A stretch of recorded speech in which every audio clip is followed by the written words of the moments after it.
Hello, everyone. Welcome to today's episode of Care Sandwich. I have an amazing criminal attorney, female criminal attorney. I'm going to tell you all about her in a second. But first, check out this video that talks about what Care Sandwich is and is going to give you a little run through of what to expect in today's show.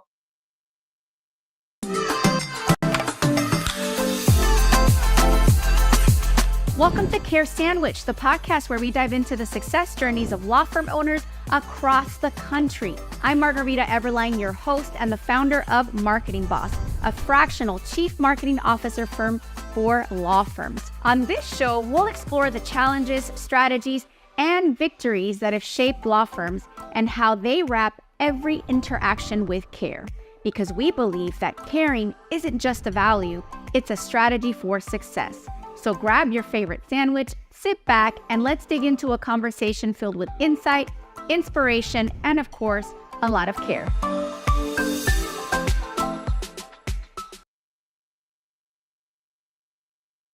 Well, hello. So I have the distinct pleasure of having Alexis Garuz as a guest on today's show. There she is. Alexis, tell us about your law firm. What do you do? How do you do it better than everybody else? How do you become the best like you? Oh my goodness, what a loaded question. Well, thank you for having me. So here's what I'll say. I have been practicing criminal defense for my entire career. I started off at a boutique criminal defense law firm right out of law school. I was there for just about 3 years, a little under 3 years, and then I decided to start my own practice. And I think one of the things that resonated a lot with me, and one of the reasons I decided to start my own firm as opposed to joining another firm, was really because there were certain things that I felt I could offer in a different way that I could tell clients were needing, right? And so sometimes it's easy to um I think the law practice in and of itself is somewhat of old school practice, right? There's a lot of things we do in law practice that are not as they don't evolve with the times as quickly as I think client needs do. And so for me, I wanted to find a way to meet people in the middle. I wanted to find a way to bridge the gap between people who could shell out tens of thousands of dollars for a very high powered downtown firm and those who were public defender or court appointed attorney eligible. Because there's a lot of folks in between that find themselves in a situation where they need an attorney and they don't know where to start. And so a big part of why I wanted to do this and to do it this way was to make the legal profession accessible to the people who need it the most. And so my practice in and of itself, I've kept that philosophy, but it's also something that you can see in sort of the content that I like to put out, is that I'm all about education and I'm all about empowering people that way. So if I'm hearing you correctly, your niche is crim, but it's also a specific type of, in marketing, we call it an avatar. It's the person that maybe they are willing to invest in an actual attorney. They're not going to just settle for a public defender. And by the way, I don't mean to be offensive to public defenders, right? But they just have a lot on their plate. Absolutely. But you're also aware that like not everybody is going to have like a big chunk of cash to just invest in an attorney that's like high profile. And so your avatar is in between. And how has that been for you? Because first of all, God bless you, Mother Teresa of law firm owners. That's a tough niche. I'm just gonna say, how has that gone for you? Yeah, I think you're exactly right. I wanted to be able to provide the same level of that white glove service to people Mhm. without necessarily the white glove price tag. And that's not to say I know Beautiful. I'm somewhere in the middle. I know there are people that are going to be a lot cheaper than me. I know there are going to be people that are a lot more expensive than me. But what I think clients are looking for, usually when they come to you in probably one of the worst moments of their lives, is that value, right? And so I have to say, and I have to obviously, shout out my friends that are public defenders. I know a lot of good public defenders, but you're right. I mean, they have insane caseloads. I mean, they have They're caseloads amazing. that Yeah. are extremely difficult to manage. And so I can understand why, if, people feel like hiring a private attorney, if that's something that they can do, might get them more of that time and more of that individual attention. It's not always true across the board, but I hear it enough from people calling that that's a legitimate concern. So, yeah, I mean, it's been good. Very, very early on in my career, I didn't know what to expect, right? So I I hung my shingle in the middle of the pandemic, which was kind of a crazy move to do. Yeah, so I had taken a sabbatical. I was really excited. So I put in my notice. My last day at the firm that I started off with was supposed to be February 28th of 2020. And I was like, yes, I am going to take like 4 months off. I'm going to finally go on some vacations. I'm going to catch up with my Timing, and then girlfriends. the wall shut down and almost ended. Yes, and then everything just came to a halt, and what was crazy about it is it actually kind of gave me the opportunity to really slow down and think about what did I want for this practice and what did I want it to look like? Because there wasn't that feeling anymore of like this pressure to some extent. Mm, It was like, how can I cultivate something and really, brainstorm this into being something that I want to do and that I think works for what I want? And so I quite literally walked around our downtown area in Waukesha looking for small offices for rent. And I found a very sweet art gallery owner who had some boutique spaces above her art gallery. okay, good There was vibes. like I a like driving school. Yeah, I mean, there's some random stuff up there, but it was quite literally my very first office was the size of a closet. And now I'm in a much larger space. We're doing quite well. I will say that. I take all private practice work and we're certainly doing well from that perspective. So it's been cool to see that grow in a really organic way, based on, what I had hoped to really bring to the table is just kind of a new style of practice. So yeah, it's been going great. And it was actually funny because I was looking at some of those pictures that came up in memories about my very first office and my dad helping me put like peel and stick tiles to just like make it oh, that's cuter in this tiny little beautiful. office. And so I like to go back to those and I like to think about that just to put things in perspective. That's beautiful. It reminds me, my first law firm clients that I had, like, I don't know how long ago, 10 years ago or something like that. It was these two guys, and they had a little office. And by the way, one of them is having a birthday soon. Yeah, They had this little office where it was lit, like you would walk in, and the receptionist was like right by the glass door. Like if you weren't careful, you could hit her, and then you sure. had to like go down the stairs, and it was like two offices, and that was it. It was like, oh my god. And now they're this big, firm. They do immigration and personal injury, and it's beautiful to remember those things. I still remember that they wanted to move to a bigger office. And one of the many things I like to do is just to help with whatever. I helped them find another office. And then we went and started to like paint it. We were like painting the baseboards. I love those stories. I could talk about that for days. But Alexis, I want to talk to you about sales. I want to pick your brain about sales because I think you can help a lot of law firm owners. I don't even need to ask you. I know you're good at sales because to do what you did, you have to be, especially with that niche. Yeah. So at Marketing Boss, we have this sales program called Connect Convert, where we teach, and by the way, you can buy the book on Amazon, but where we teach law firm owners and really their sales and intake teams how to create meaningful connections and convert the leads. So I'm going to speak in plain English. In the criminal space, one of the biggest issues that I see is we can get the phone to ring with marketing. Okay, we can run ads, we can put up a billboard, we can do whatever. We can get the phone to ring, but it's that target that you mentioned of like the people, oh, can you all give me a free, whatever, like I'm in trouble. Hmm. With criminal law, that's a pattern where people call and they either want free, reduced, inexpensive. I mean, let's be honest, a lot of the times it's people that are in lower income communities that are getting charged with stuff, like the mom that goes to Walmart and, maybe like steals some apples, like for her Yeah. kids. Like it's always, and how do you help empower? Because I bet that's what you do. How do you help empower these people to invest in your firm versus like, because if they're in that in between, what are Right. some of the things that you do to help empower them to Yeah. not give So up? that's a great question. I think one of the pieces of it is that we definitely provide more value in our intake process than I think a lot of places do. I get calls from prospective clients all the time saying, literally nobody returned my call or they couldn't wait to get me off the phone, right? And Oh my so God. So all you have to do is answer the phone. Step one. I mean, that's such a huge thing, and I don't think people realize that, like, getting back to clients in a timely fashion and we're not perfect, I mean, we're a small operation and sometimes things happen, but, like, when I hear that, somebody doesn't even get a response or an acknowledgement, I'm like, "Oh my goodness, there's so much business out there just by doing the basics that you should do as not only a good lawyer, but a good business person." It's very common sense. Right. But I do my assistant runs a lot of the intake. There was a time where we had an answering service and there's pros and cons with that, right? Like when the phones are ringing off the hook, it's good to be able to kind of delegate that.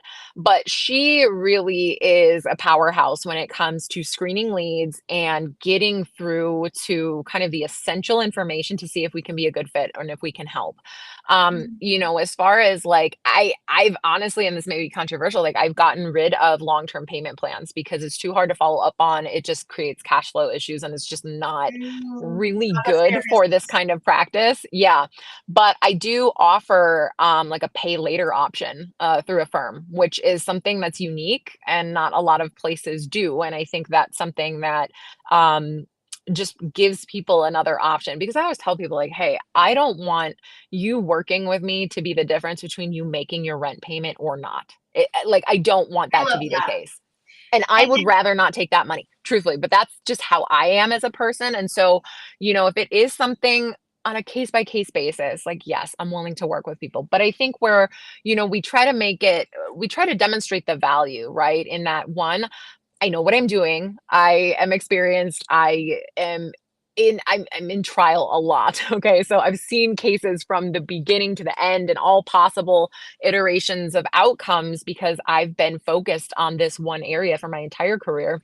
And so I think we give a really educated value proposition, if you want to call it a sales pitch, that look, if you work with me and I want us to both like each other, I want this to be a good fit because an attorney client relationship is one that often, it's not a quick relationship, right? It's not a quick transaction as opposed to other services. So, I want people to feel like they've left that first, 15, 20 minutes that some people may say, that's not worth my free time. I want them to feel like, okay, if this is something that I can come up with that money for, that it's worth it to me. And, most of the time people do call back. And if they can swing it, they go with us. And they say specifically it's for that reason that we gave them the time of day. I love that. Those are such great tips. And I feel like you could have taken them from my book, which I have a copy right here. Um, Well, I now I joke. definitely have to get a copy because I feel like we're on the same wavelength. I'm gonna send you a copy. But I joke that, and I don't. It's a joke, but it's true. There's a reason why the book is called Connect Convert and not Convince Convert. And some of the things that you said are straight from the book. Number one is you're thinking about the client first. I heard you say that you ask questions to find out if you can help them. Other firms might say, I ask questions to find out if I can sell them, right? No, Right. you've got to put the client first, connect, right? The other thing that you said, which honestly could have been straight from the book, is lead with value. When people truly see that, like I always tell people that if somebody tells you no, it's not rejection, it's information. It's indicating that at some point you did not establish enough value. And so you just have to go back to value. What value, like if you really authentically believe that you can help this person, right? Because we've already addressed that. Then you express the value, you position the value first, and it makes it a lot easier to then transition into the sale. And absolutely, hands down, like, I think in the criminal space and also right now in immigration, there are a lot of communities that are just really, their hands are tied. They don't have resources. You do everything you can to empower them with, Hmm. hey, I'm going to give you the best value. Hey, you don't have to just give up, or accept the charges. You can try to do something about it, but you give them the options, but you know when to back off, because at the end of the day, like, I believe in karma. Like, you don't want to take people's food, rent money, or whatever if that's really what's at stake, but you want to give them the space when they're ready to pull resources and invest in their future. That's beautiful what you said. um so Alexis, I'm going to ask you a fun question because I can already tell I can talk to you all day and we need to wrap it up soon. The program is called Care Sandwich. So I have to ask you, what is your favorite sandwich? Oh my goodness. So I'm gonna go traditional. I really like a Reuben. I really like a Reuben. Like it's a substantial, it's got a little bit of the tangy, but like, if I'm really craving a sandwich, like that would be the go-to. I love it. So if somebody's listening and they're thinking, oh my God, she's so cool. She even likes the Reuben sandwich and she does crim and she knows how to take care of clients and wants to refer you cases. How can attorneys get in touch with you to refer you cases? Tell us about your practice area, like geographic, like where are you Sure. taking cases? Yeah. Yeah, so I'm probably the easiest to reach online in some capacity, and I will make sure that yeah, I'll make sure that like my social media links and everything are um, something that you have. But yeah, I would say my website, garuzlegal.com, is going to be probably the easiest way to get in touch with me. Also, pretty active on Instagram and TikTok at Attorney Alexis. But yeah, I would say I handle every kind of trial court level criminal defense case. I don't really have a practice area that I don't take. But when we're talking about really complex, like high level stuff, I do it. It just kind of depends on more so like what my capacity is at the given time. Because I really try to internally say, I'm not taking more cases than I can handle effectively. That's just a good rule of thumb for That's any attorney to beautiful. do. But yeah, so I'm based in Waukesha, which is a Milwaukee suburb. I go to Milwaukee all the time. I was just there this morning for court. I take cases in pretty much all the surrounding counties within about an hour and a half of my location. So if there's anything in Wisconsin, I've taken cases, several hours away. And a lot of times courts are really good about letting us appear by video for things that aren't substantive. So if you think that there's something in Wisconsin that's criminal defense or, in Wisconsin being weird, first offense drunk driving is oftentimes not criminal. I handle those too. So yeah, I'm not really geographically limited. It's just a matter of can we work with the court to find a solution that works for everyone?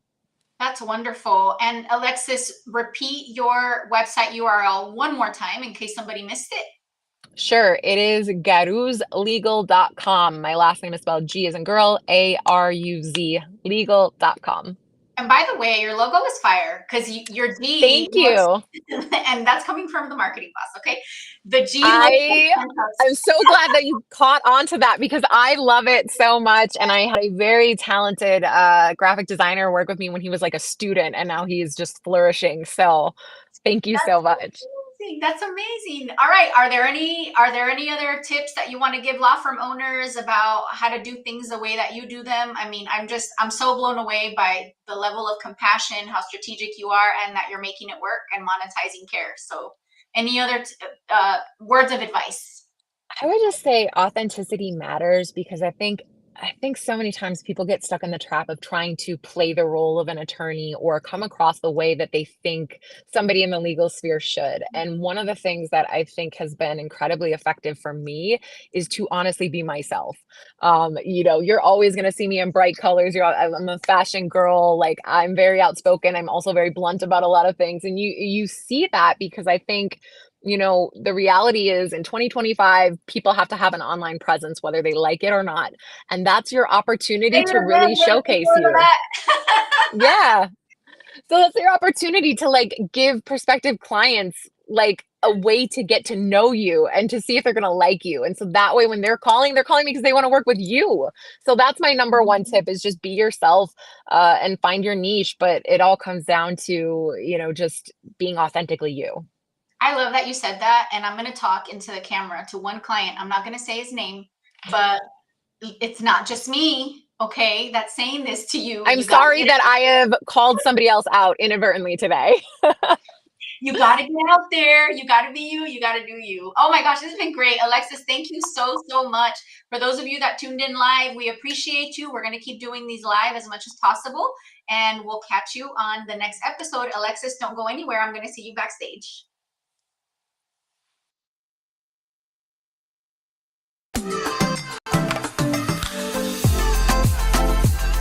Thank you for joining us on this episode of Care Sandwich.